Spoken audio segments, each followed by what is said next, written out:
Мене сьогодні почують і всі представники держав-членів ООН. Of the United Nations member states will hear me today. Yesterday, I returned from our city of Bucha, recently liberated from Russian troops, not far from Kiev. So there is not a single crime that they would not commit there. The Russian military searched for and purposefully killed anyone who served our country. They shot and killed women outside their houses when they just tried to call someone who is alive. They killed entire families, adults and children, and they tried to burn the bodies.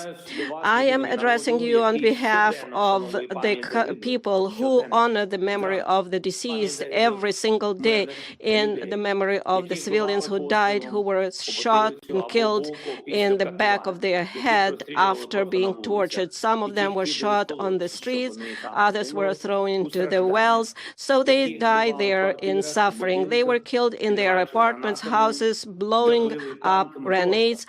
The civilians were crushed by tanks while sitting in their cars in the middle of the road, just for their pleasure. They cut off limbs, cut their throats, slashed their throats. Women were raped and killed in front of their children. Their tongues were pulled out only because the aggressor did not hear what they wanted to hear from them. So this is no different from other terrorists such as Daesh, who occupied some territories. And here it is done by a member of the United Nations Security Council, destroying internal unity, borders, countries, and taking the right of more than a dozen countries who are self-determined and independent. They pursue a consistent policy of destroying ethnic and religious diversity. They inflame wars and deliberately lead them in such a way that to kill as many regular civilians and cities, to leave the country where they deploy their troops in ruins and filled with mass graves. You all see that. And they support hatred at the level of the state and seek to export it to other countries through their system of propaganda and political corruption. They provoke a global food crisis that could lead to famine in Africa, Asia, and other countries, and will surely end in large-scale political chaos in many countries,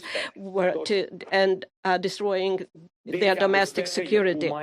So where is the security that the Security Council needs to guarantee? It's not there, although there is a Security Council. So where is the peace? Where are those guarantees that the United Nations needs to guarantee? It is obvious that the key institution of the world, which must ensure the coercion of any aggressor to peace, simply cannot work effectively. Now the world can see that what Russian military did in Bucha while keeping the city under their occupation, but the world has yet to see what they have done in other occupied cities and regions of our country. Geography might be different or various, but cruelty is the same, crimes are the same, and accountability must be inevitable. Ladies and gentlemen, I would like to remind you of Article 1, Chapter 1 of the UN Charter. What is the purpose of our organization? Its purpose is to maintain peace and make sure that peace is adhered to. And now the UN Charter is violated literally, starting with Article 1. And if so, what is the point of all other articles? Today, as a result of Russia's actions in our country, in Ukraine, the most terrible war crimes of all times we see since the end of World War II, and they are being committed. Russians troops are deliberately destroying Ukrainian cities to ashes with artillery and airstrike. They are deliberately blocking cities, creating mass starvation. They deliberately shoot columns of civilians on the road trying to escape from the territory of hostilities. They even deliberately blow up shelters where civilians hide from airstrikes.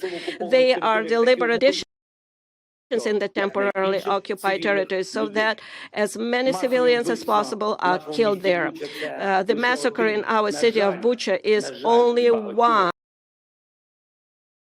Many examples of what the occupiers have been doing on our land for the past 41 days.